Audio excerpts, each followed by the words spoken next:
Good evening, everybody. I'm Steve Schneck, the Executive Director of Franciscan Action Network, and on behalf of Franciscan Action Network and of the Association of Franciscan Colleges and Universities, welcome. Welcome to this second event of our online series, Protect Our Future, a Guide to Living Out Laudato Si. I should mention that this is the 5th anniversary this year of Laudato Si, the really path-breaking encyclical from Pope Francis, and this series is in part to celebrate this 5th anniversary of Laudato Si. Before we begin, I'd like to invite everyone to participate in a short anonymous poll. It's direct for those of you on Zoom, and if you're viewing it on Facebook Live, feel free to write your answer in the comments. So take a moment and fill out the poll. While you do that, let me say that all of you will be muted during the conversation this evening.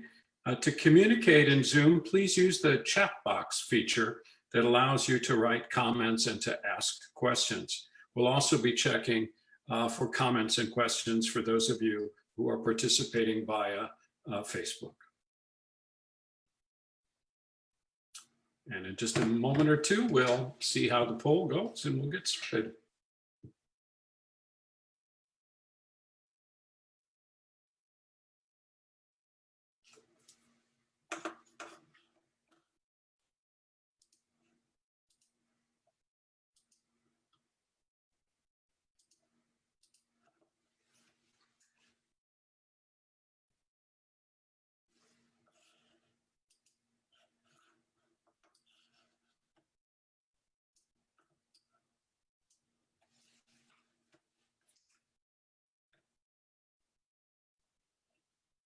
And Janine, are about ready to share the poll? Sure thing. Here we go. And sharing results. So, how environmentally friendly do you think your lifestyle is? 68% of you say pretty good, but could be better. That's exactly the one that I checked as well. What values motivate you to care about the issue of climate change and environmental justice? 84% of you picked protecting God's creation. 74, fighting for justice for the vulnerable. 47, protecting your own family and community. 68, moral obligation is people who take seriously their faith-based and ethical values to care about the harm we cause and prevent that harm to others. And then finally, climate change is a catalyst to also change our broken political, economic, and social systems. 68% of you picked that. What individual actions do you think are most important and effective to protect our common home? Again, this is a multiple choice question. Let's see, the big winner here is political action. Political action, vote, sign petitions, write to or call your representative for environmental legislation and so forth. And it's pretty much a tie between all of the others in that group. So thank you very much for participating in that poll. That helps us fine-tune these events for the future. This time I'd like to introduce Debbie Haug, who's an Executive Director of Mission for the Association of Franciscan Colleges and Universities. And Debbie will start us off with a prayer. Debbie?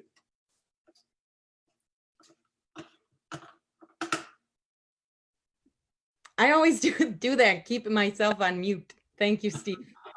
So I have a prayer for us, and this might be self-serving, but before we start, I'm just going to invite you to just take a nice deep breath.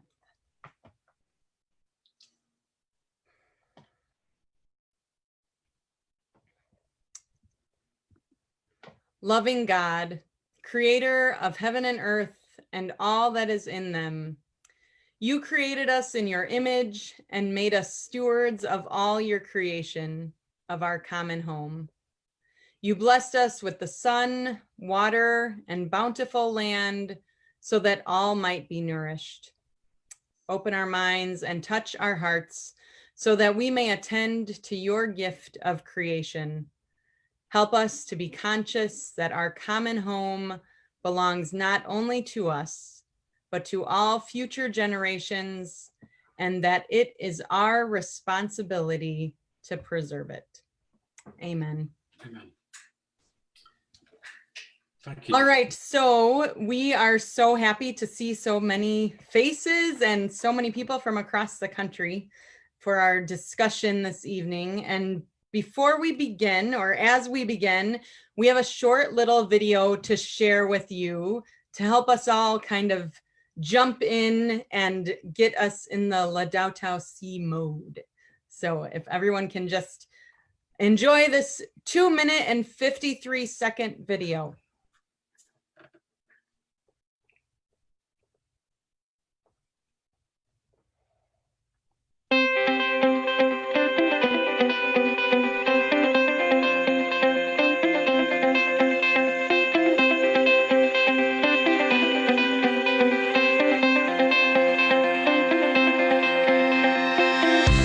Pope Francis has written a letter addressed to every person on this planet, urging us all to protect the earth, our common home. In the letter, he says, "The earth is God's gift to us, full of beauty and wonder, where the fruits of the earth belong to everyone." But what we see today is that our common home has never been so hurt and mistreated as it has been in the last 200 years. We have developed at a greater speed than we could ever have imagined. We have treated the earth like it has an unlimited supply of resources, taking more than our fair share from most people on the planet, as well as future generations to come. We have stripped the earth of its natural forests, contaminated the earth's waters, its land, and its air. Plants and species are becoming extinct at an alarming rate. The earth, our home, is beginning to look more and more like an immense pile of filth. Our increasing use of polluting fossil fuels, especially coal, oil, and gas, is helping to drive climate change, which is one of the biggest challenges we face today. Climate change affects us all, but it is the poorest communities who suffer the most. We are now at crisis point, where the future of our common home is under threat. And despite this crisis, there seems to be no slowdown in the lifestyles of the rich nations. Enormous gaps between the rich and the poor continue to rise. Between those who are trapped in poverty with few or no resources, and those who are consuming and wasting at an ever-increasing rate, leaving a trail of waste and destruction. Our digital world is also polluting us with noise and distractions, stopping us from learning how to live wisely, to think deeply, and to love generously. Real relationships are replaced with virtual friendships, which we can choose to accept or reject, making us dissatisfied with true, deep relationships, or can give rise to a new sense of isolation. Yet, despite all of this, all is not lost. Young people demand change. Young people want to build a better future, which takes seriously the environmental crisis and the sufferings of the poor. So we can change. We can make a new start.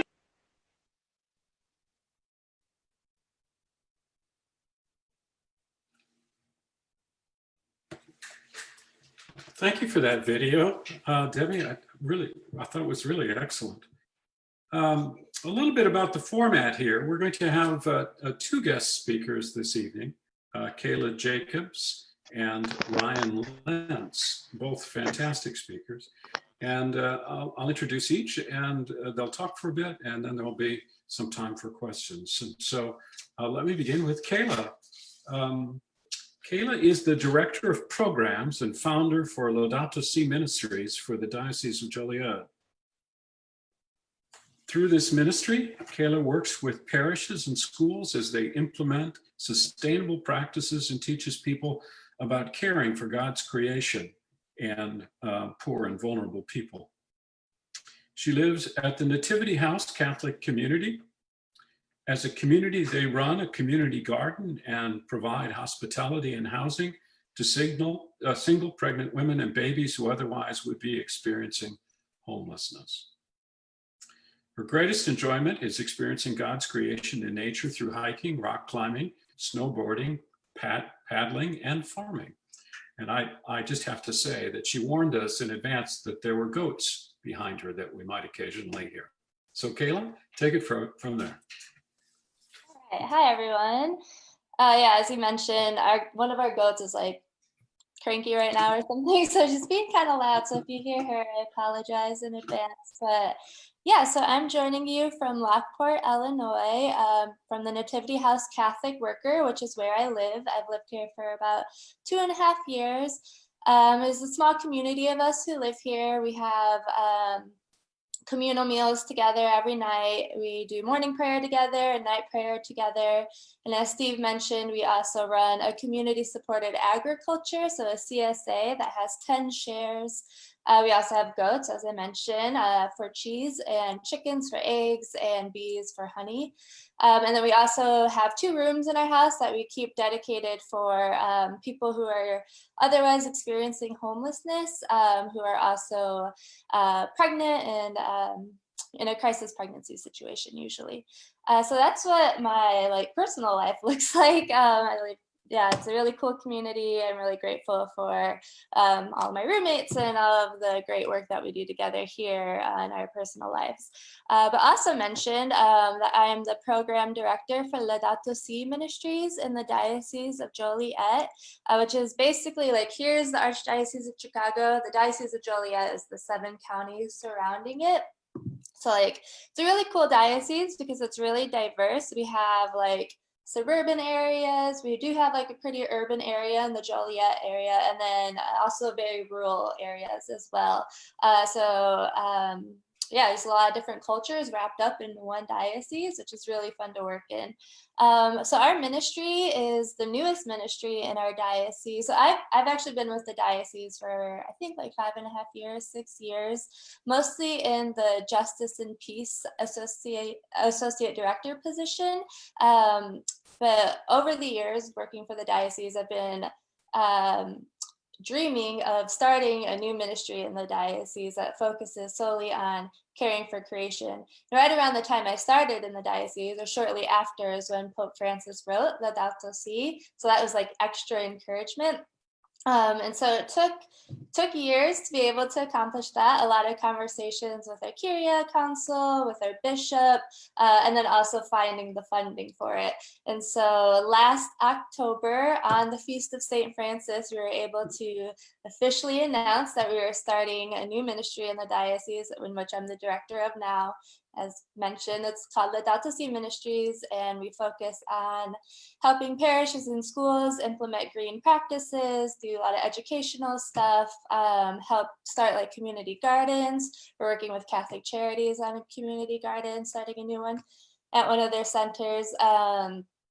We do a lot of advocacy work. Really, we focus on sustainable changes that are institutional changes, policy changes, and then encourage lifestyle change as well. We really promote resisting the throwaway culture, living simply, and we do regular fasting, or promote and try to encourage our contacts to fast from animal products at least once a week.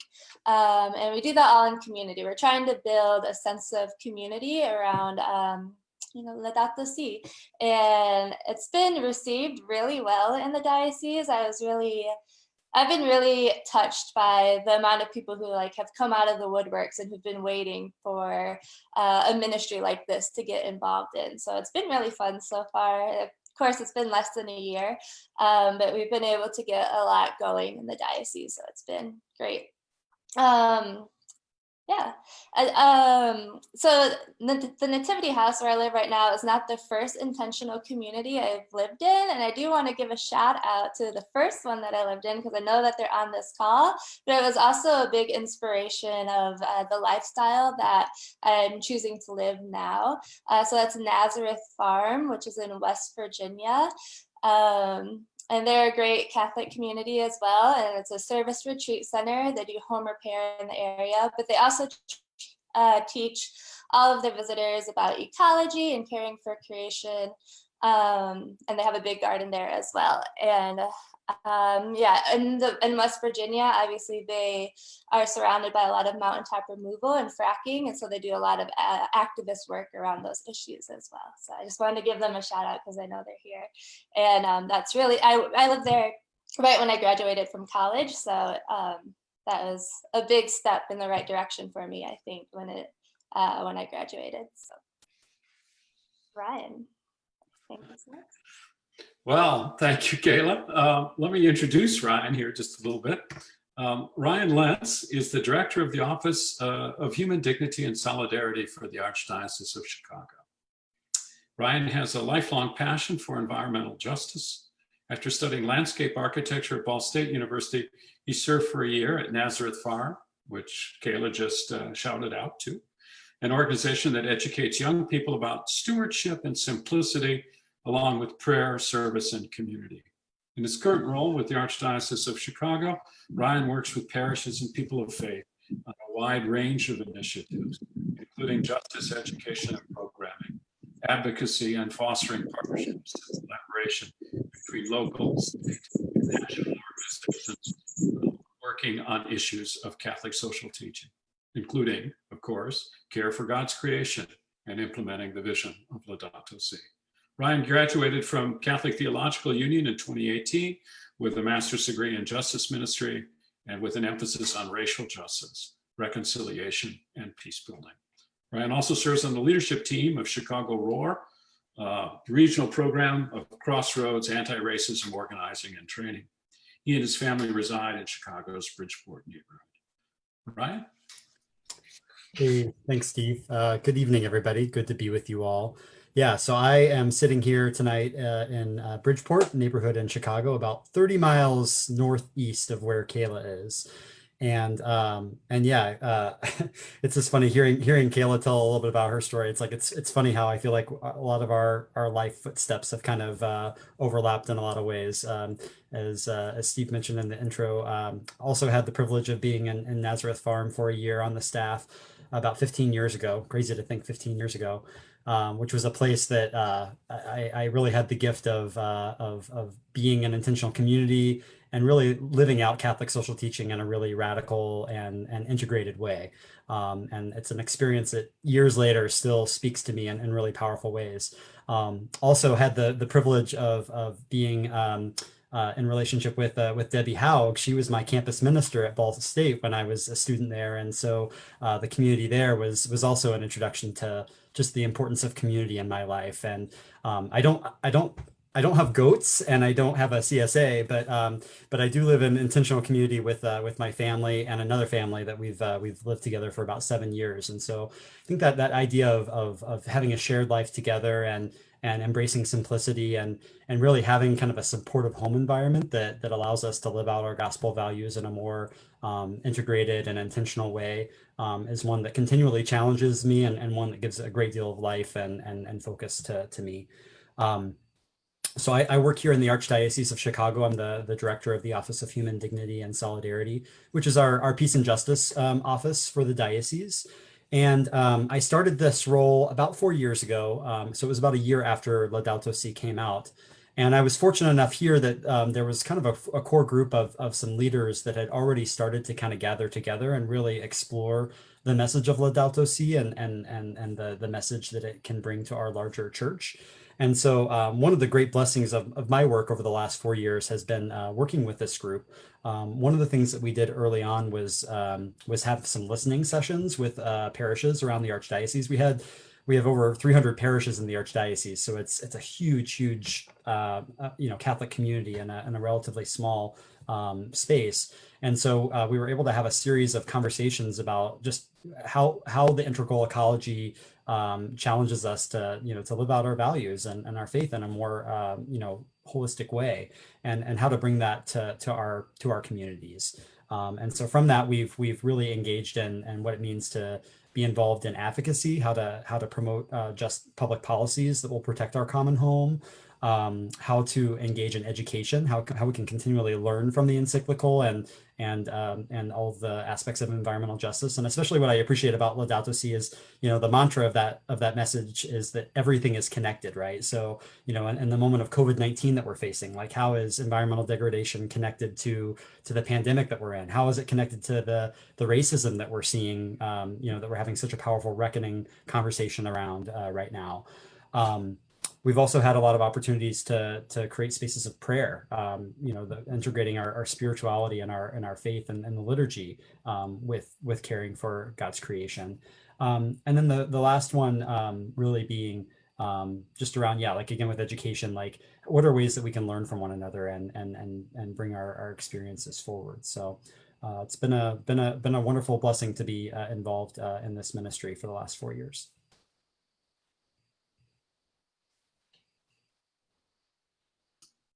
Thanks, Ryan. This is the time to open up the floor for questions from those in the audience who might have been intrigued by some of the things that were said.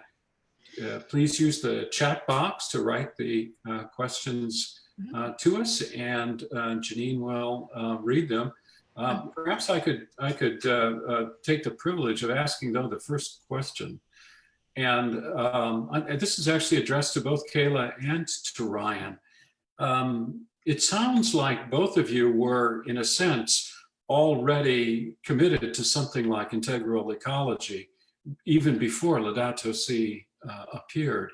But I'm curious, in your working with young Catholics these days, do you think that Laudato Si has sort of quickened an interest in that lifestyle and recognizing the interconnectedness of all things? I definitely think it was very helpful. So I actually have like a kind of funny story. It's kind of semi-related, but just how amazing like Laudato Si has been, right? And so when I was living at Nazareth Farm is when Pope Benedict retired, and we learned that we were going to get a new pope. And me and some of my roommates are actually on our way to a mountain justice gathering on climate change and fracking when we heard that Pope Francis was elected. So we were all like celebrating on our way there. And it's just kind of providential because like now here we are, sorry, allergies. Like 5 years later, 5 years ago, he wrote like this groundbreaking encyclical, and it's just all kind of like tied together. And I think that was really, as a young person, 5 years ago, I was younger than I am now, and I'm still pretty young, was really something, it like just solidified my desires and re-energized my work that I wanted, my like inspiration of the work that I wanted to like accomplish. So, and I know I'm not the only one. I have a lot of friends who were like maybe lukewarm before, but when Laudato Si came out, it really like sprung them more into action. Yeah, I can resonate a lot with what Kayla said. I think I sometimes forget that the so-called Green Pope was actually Pope Benedict. That was his moniker before we even had Pope Francis. And I think growing up, I was always really mindful of like how much of the beautiful like hymns that we would sing in church, would obviously sing the praises of creation, and it's obviously very present in our sacred scriptures, and has long been part of Catholic social teaching. But yeah, I think that the gift of Laudato Si is really reading the signs of the times and very powerfully and prophetically, kind of elevating it as a concern that's, to write a whole encyclical about it and to connect it to so many other issues. I think, it was very much of its time and very much is, has a very powerful message for us even today. I think it's a document that we're going to be looking at over the next 50 years, and it will really be something we'll carry with us throughout our lifetimes. Well said, Ryan. My name is Janine Walsh, everyone. I'm the communications coordinator for Franciscan Action Network, and I've got a couple of questions that have come through here on the chat. This next one is for Kayla. What do you think are the benefits of lifestyle changes? This person hears some critics say, oh, I don't need to change my lifestyle. It doesn't really make a difference. I'll just wait until policy changes. What would you tell someone who has these types of thoughts about individual lifestyle changes? Right. Yeah, I hear that argument a lot, that like lifestyle change doesn't matter as much. I frankly don't get it. But I don't understand it. I mean, we all know that policy change is very important and absolutely necessary. Otherwise, we are not going to be in a very good spot. I mean, climate change is human caused. Therefore, we do have a responsibility as individuals to address it.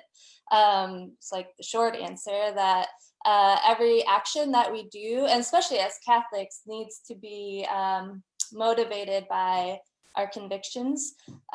So lifestyle change is very important. And it's also just an excellent way to grow in virtue, you know, temperance. And a simple lifestyle is a really amazing way to like clear your mind and have more time for prayer and community. And so it's beneficial not only for yourself, but also for the environment and the community, for like the common good as well. So yeah, so rights and responsibility is a Catholic social teaching principle, and therefore it is our individual responsibility to take action like that. Great, great, thank you. Ryan, anything to add, or I do have a question for you as well.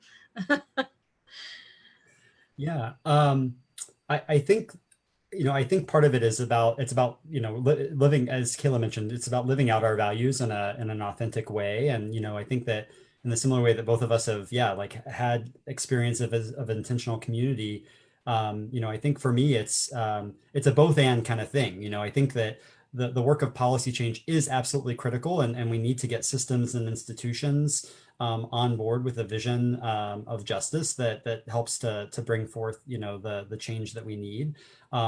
But I think it's those individual choices and the simple way of the decisions that we make each and every day that deepens our commitment to doing that long-term work. Because the reality is that that systemic change is oftentimes it's taking the long view for those things. You know, those Right. the victories for those are not easily won. True. Ryan, this other question was for you. What types of connections have you seen in your work between racial justice and environmental justice? Yeah. Thanks for that question. I mean, I think, you know, what's really evident, you know, when you read Laudato Si, for example, you know, Pope Francis is constantly calling us to look at the link between the cry of the poor and the cry of the earth, right? And when we look at issues of climate change and environmental degradation, we see that it's communities of color, both here locally and around the world, that disproportionately suffer the impacts of climate change and environmental degradation. And, you know, I think about in our own archdiocese here, there's a community called Stickney that has a wastewater treatment plant. And it's a place where the community is constantly having to kind of raise issues about the air quality that's present in that area. And, you know, we look at, you know, how decisions are made in terms of, you know, where those kind of blights are, you know, where the wastewater treatment plant is placed, where the coal burning power plant is placed. Often those are in communities of color, in places that suffer those impacts more significantly. And so so those issues are you know, they're often very, very significantly intertwined. Great. The questions are rolling in now, guys. Do you have any tips or suggestions for how to approach the diocese to see about setting up some sort of a Laudato Si ministry like you've done, Kayla? Yeah, so I mean, I would recommend, if your diocese has like an Office for Human Dignity or Peace and Justice Ministry, reach out to that person. And they might already have like things going on that you might just not know about. Sometimes it's hard to reach everybody, but I would say those are usually good allies and people to help you get your objectives done. I've also had a lot of luck with young adult ministries. I work really closely with our young adult ministry office. Obviously, young adults are very passionate about climate change and caring for creation, so that might be helpful as well, especially if your diocese doesn't have an office for human dignity or life and justice office or whatever it might be called. I also highly recommend starting something on the parish level as well. I always find it interesting. I find like a lot of people are really stoked to like get involved on the diocesan level, but would never go to their parish to like try to start something. But I mean, subsidiarity is also a principle that we like to practice. And so starting something even on the more local level, I think is also a really beautiful way to lift up the message of Laudato Si. So go to your pastor or just try to find other people in your parish who might be interested as well. And go from there. Excellent. And Excellent. there are so many resources out there on like Catholic Climate Covenant, the Global Catholic Climate Movement. When you want to start like a green ministry, there's like countless amounts of resources that you could find. Excellent. We've also had a lot of luck in Chicago, like, and obviously we're very fortunate in a big city like Chicago. We have a lot of other institutions that we've been able to partner with. So, universities that might have like an environmental science program is a great place to look. Catholic universities that might have a social justice kind of program.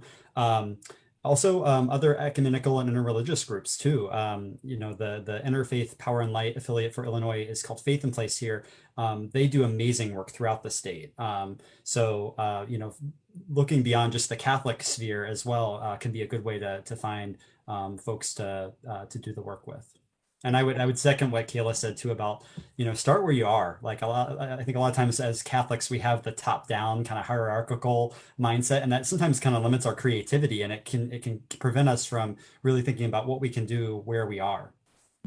And it's also great to make those connections. Absolutely. This doesn't have a specific person. What would either of you say to somebody who wants to do more than buy reusable straws, but for whatever reason can't live in an intentional community? Is there some sort of a happy medium? And how can we live that out as Catholics and people of faith?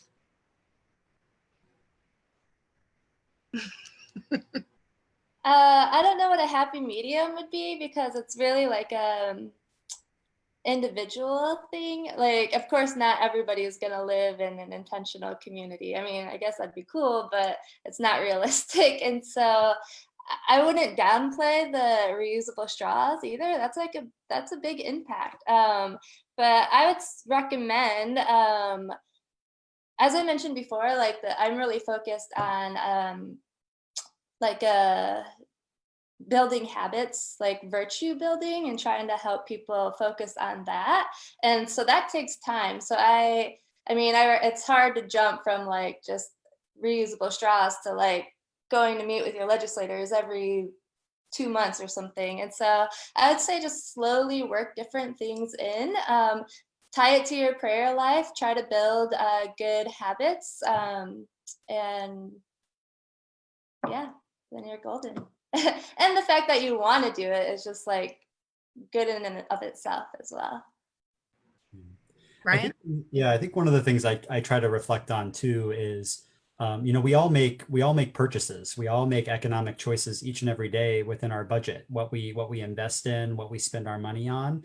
And while we talked about kind of that productive tension between individual actions and working within systems, but the money that we spend in a way is our vote. It kind of, I do believe that budgets on a big scale and a small scale are moral documents. And so I think when we look at where we allocate our resources, it can say a lot about where our priorities are. And as Kayla said, the point is not to beat yourself up about, wanting to kind of grow in the process. I think that there's always opportunities to kind of look at that and say, okay, well, when I look at my credit card statement each month, is that a reflection of my values? Where I go and get groceries, the clothes that I wear, the type of places I give to charity, are those things reflective of the type of values that I want to bring into the world? And I think that's a constant thing we always have to analyze. Agreed, agreed. And this next question, actually, Ryan kind of touches on that. How does a strong religious background help or hurt making your progress toward climate change? I think you sort of introduced that subject right then, Ryan. Yeah, yeah. I mean, I think we have such a rich tradition of upholding the dignity of each and every human person. And I think I have one of the best job titles in the world, Office of Human Dignity and Solidarity. I mean, it's right there, right? That we are a faith tradition that raises up that we're all made in the image and likeness of God, and because of that, we're called to be kinfolk. We're called to be in right relationship with one another. And so if we're making decisions and we're operating out of that place of centeredness, and that's the goal, that's the North Star with which we're trying to operate. We can apply that to any and every kind of vocation that we have. True, true. Kayla, anything to add? That was good. Okay, we've got another question coming in. From your own lived experiences, can you speak to what you've seen families go through who live in communities highly impacted by environmental pollution or destruction? Yeah, earlier I mentioned my like allergies, and actually for the past week and a half, we have been experiencing a poor air quality like advisory. And so everybody in my community has been like headaches and just like not like miserable, really. But also in the Joliet area, we have the largest inland port in the country. So we actually have a very higher than average asthma rate in the Joliet area, particularly on our east side, which is Black and Brown communities. And yeah, so really like our air pollution in this area especially is so severe that it is definitely a public health issue. What was the question? I need to tie it together. No problem. It was, bear with me. Just speaking to what you've seen families go through who live in impacted communities that are impacted by pollution and destruction. Right, yeah. So as I just mentioned, it's very distracting. It can like really knock you off your feet in terms of like the public health thing, like our community has been experiencing for the past week and a half. And the high asthma pollution is very concerning, especially during a time of coronavirus when, that just escalates it even more. So I actually am working with a group. I was one of the co-founders of a local like coalition here called the Will County Climate Justice Committee, and we've been working specifically on addressing our air pollution issues in this area to try to address the public health issues that are paired with it. That's great, thanks. Ryan, anything to add? Well, so Kayla gave a really good example of a local example. One I know, one of the ministries that I know we both had the privilege of working with is Catholic Relief Services, which does work on behalf of the Catholic Church in over 100 countries. And one of the things that CRS does a lot of work with is around integral human development, right? And a lot of the global poor are really dependent. They get their livelihoods from working the earth, right? And I remember one of the folks that I had the privilege of meeting a couple of years ago was a gentleman by the name of Mikter who lives in Malawi and works on some CRS projects there. And he was just talking about how the impact of climate change, like because the rainy season has changed so profoundly within his lifetime, the crops that he grew up eating, that were staple crops, are no longer viable in the village where he grew up. So I think that, oftentimes because of all the modern farming and things that we see, that, the monocultures that we see, we're not always recognizing of that. But, in especially a lot of the mountainous areas where the temperature zones are so sensitive, and a couple degrees Celsius difference can be the difference between whether or not your growing season is viable or not. It's causing a lot of these communities to have to adapt very, very quickly. And a lot of these communities don't necessarily have the reserves that we think of having, in our U.S. culture. And so it can cause a lot of things around malnutrition for especially young people. It can affect maternal health. It has a domino effect to so many different things that can destabilize a whole region. So that's just an example that I can add to that. Yeah, right. Well, and you mentioned the interconnection of everything before. So yeah, exactly. Thank you. Ryan, I think this one is well, I mean, anyone can answer it, but do you sense a tension between the Catholic movement to end abortion and the Catholic movement to safeguard the environment? Both are life issues, but in this person's experience, many people prioritize one over the other and don't see the synergy between them. This is from someone on Facebook watching.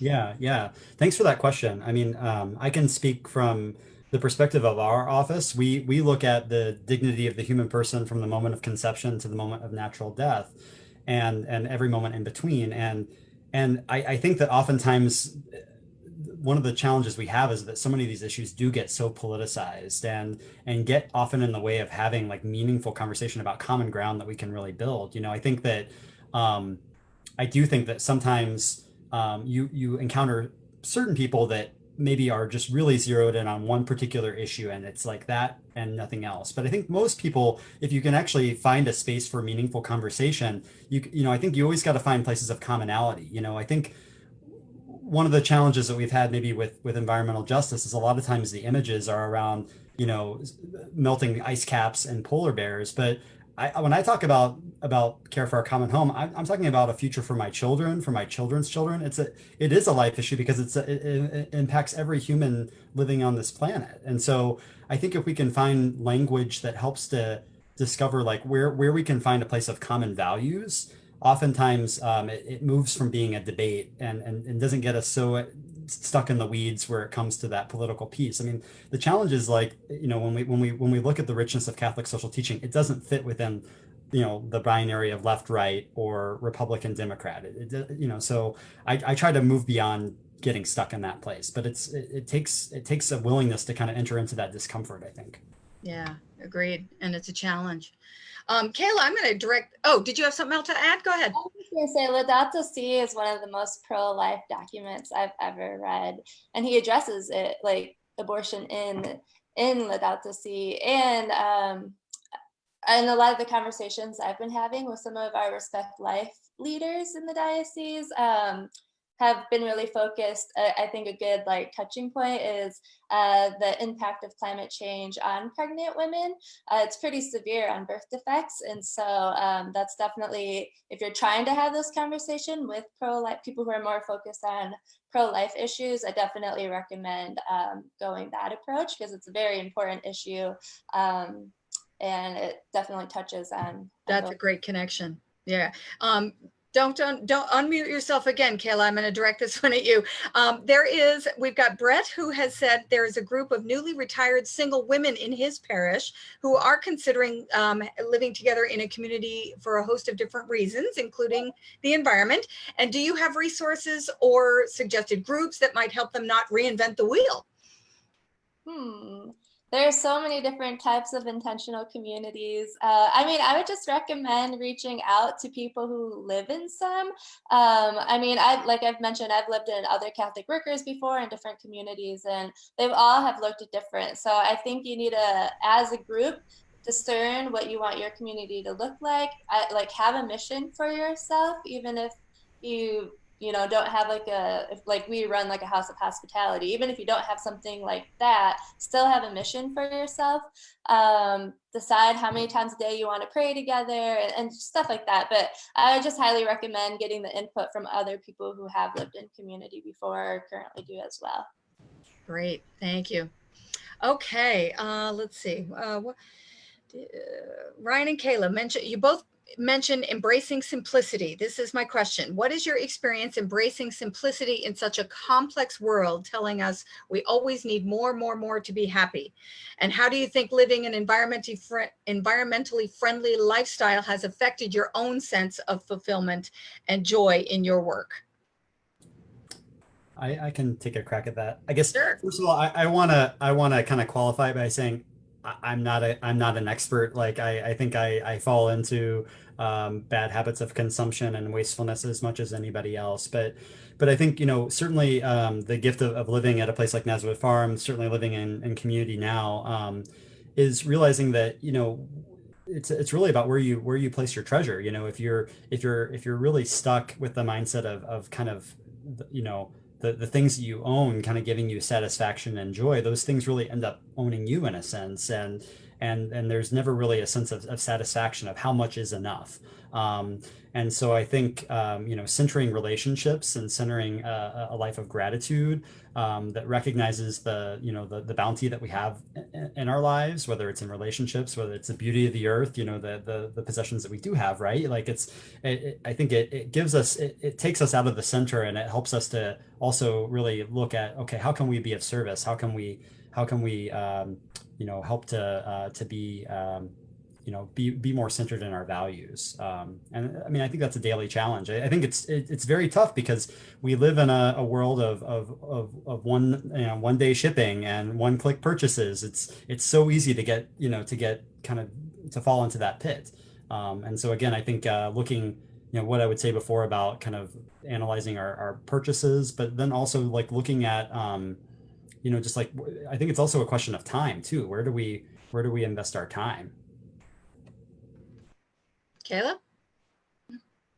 Yeah, I was actually sharing with some people on this call before everybody joined that I'm rereading The Life of Saint Francis by Saint Bonaventure, because his feast day is tomorrow. And I am rereading it because I felt like I was starting to fall into a slump of consumerism. Just a little bit. So I needed to like fish myself out of it. And so I also shared with people that I am a convert. And so the concept of the saints is relatively new to me, or was new to me. And so I really love reading the lives of the saints, and all of them, most of our saints did live a life of pretty severe simplicity.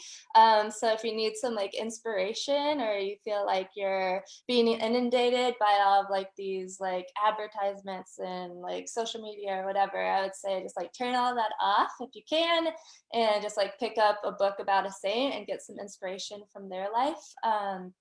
And yeah, it's just really helpful for me, at least. And then I like, in terms of like, well, to touch on what Ryan was saying about like consumer habits, I just recommend like setting a boundary for yourself. So I usually only allow myself to like buy something online or order something on like a solemnity or like on a Sunday, or like watch Netflix only on like a Sunday. And so just try to like work on like decluttering all of those things and just only doing it on like a special occasion. That's also pretty helpful to live a simpler lifestyle, I suppose. And because of that, I like have more time to like go work in our garden or read a book or call a friend or write a letter to somebody here. That's great. I loved that phrase, decluttering. Very, very helpful, very inspiring. I got one final question, it looks like here. How should one go about convincing strong conservative Christians and other faith-based groups and individuals who don't take climate change and environmental justice seriously, and convince them that taking their faith seriously morally obligates us to work towards mitigating change? Who wants to start?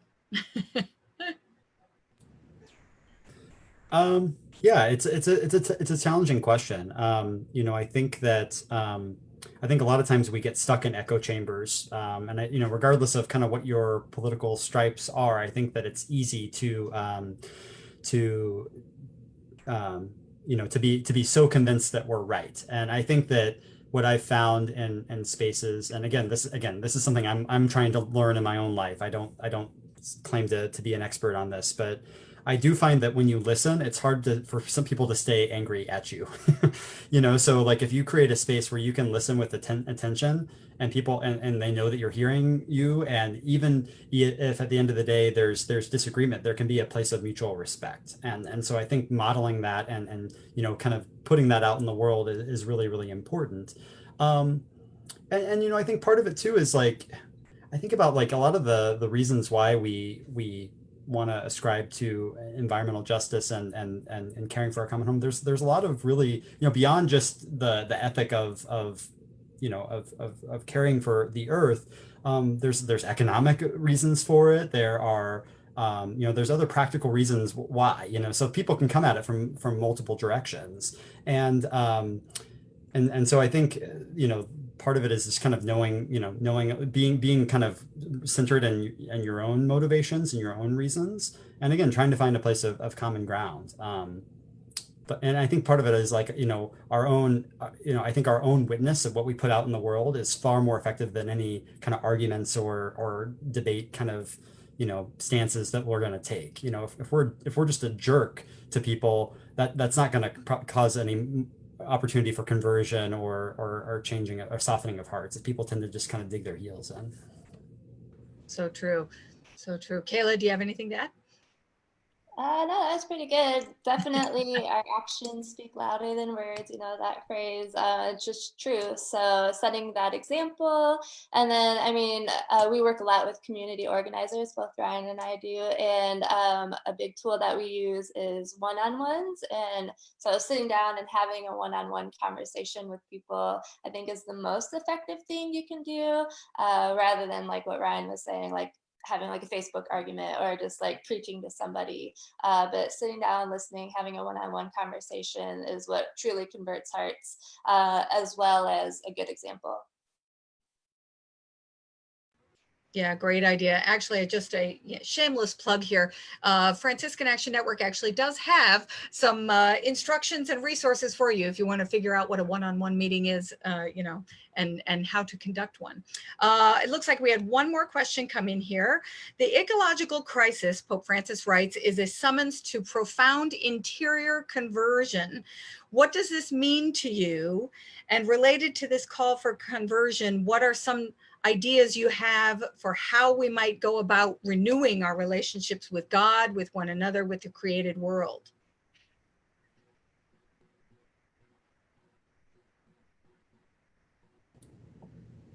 I guess I can take a guess at that, or a shot at that. I think the word conversion, what that means to me is kind of stopping the status quo, right? It's taking a moment to kind of interrupt and to turn away from whatever maybe we were practicing before. And so, I think that again, Laudato Si is such a powerful document because it's so rooted in what is the reality? Where are we hearing the cry of the earth? Where are we hearing the cry of the poor?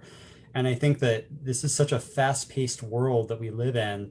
And I think a lot of these questions that are surfacing tonight really speak to how we can get so stuck in our own heads, in our own context, in our own lives. We can be very self-centered. I think it's just part of our nature. And so I think part of the conversion that Francis is inviting us to is to recognize that again, going back to the mantra, that everything is connected, and that our actions have reverberations throughout the world. Not only just in our interpersonal interactions with others, but that we are all participating in systems that have kind of created this crisis that we're in. And so it's a call to conversion that invites us to really recognize our place in that, and to look at how our individual actions and how the work that we do in solidarity with others can lead to a space of healing and restoration of creation. Yeah, very, very good. Yeah, Kayla, what do you have to add? Yeah, I second that for sure. I also just want to point out, I think a big inspiration and motivation for me is like, sure, like climate change is one of like the worst issues that we're dealing with right now. And I think very important for us to address, and quick and aggressively, and its effect on people as well. So, hearing both the cry of the earth and the poor. But all of that aside, like we need to care for creation, because it's just like a beautiful, what Pope Francis calls nature, a caress of God in Laudato Si. And so really, we as people just need to like reconnect with nature and that beautiful caress of God, and just enjoy it and go for hikes and spend time in nature, and really just like revel in the beauty of God's love. So also a very much spiritual conversion needs to happen as well. Right. Very good. Thanks so much. Well, that was all of our questions. I'm just double checking there's no more on Facebook. We will be following up. I just want to mention this because someone did comment about wanting the link to the video that we showed earlier. We will be following this up with a few resources that we will include. That link to that video will be included in that. And Steve, it is back to you then. Well, I just have to say, Laudato Si really is a spiritual work. It really is. It really, really touches our souls. And listening to you two, Kayla and Ryan, I mean, I felt it touching my own soul tonight. I mean, you're both just so inspiring, such ambassadors for this encyclical. Franciscan Action Network, the Association of Franciscan Colleges and Universities, we are very, very thankful for you two. You really are just such inspiring people. So thank you very much. I want to take this moment to say that this is the second in our series celebrating the 5th anniversary of Laudato Si. There will be a third upcoming on Tuesday, July 14th. Tuesday, 28th. July 28th. Sorry, it's different on my text here. At 7 p.m. Eastern Time and 6 p.m. Central Time. And this is also a good opportunity. Thank you for putting up that slide, Janine, to identify some of the resources that Janine mentioned before, how to connect with Franciscan Action Network and the work that we're doing in relation to Laudato Si, care for creation, and concern for those in poverty. So we would very much like to hear from you, and we cordially invite everyone to participate in our work in this regard. And with that, I think that it's about time to turn to the closing prayer. And we've invited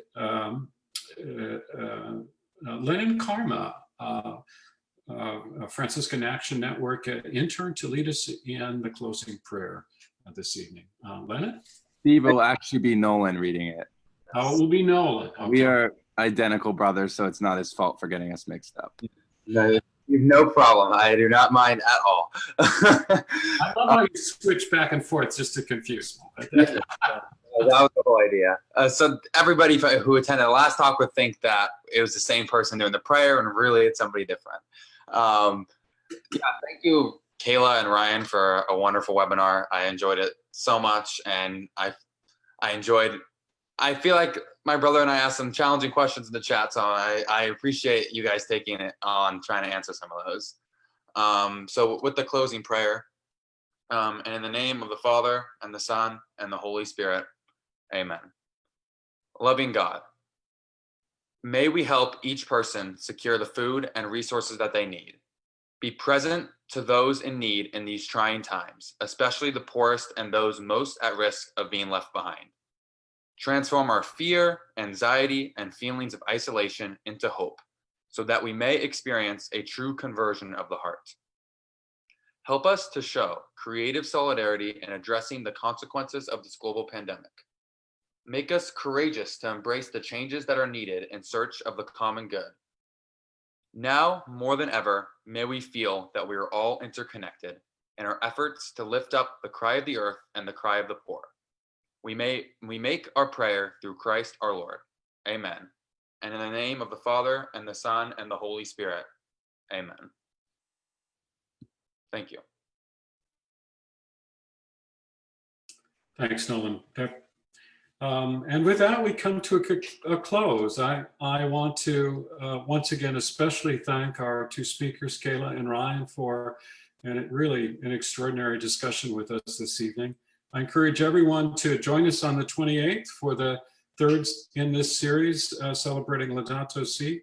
And I want to thank everyone who was on the call tonight. This was a special moment. We all really appreciate it. So good night, everybody. Good. Thank you. Good night, all. Thank you.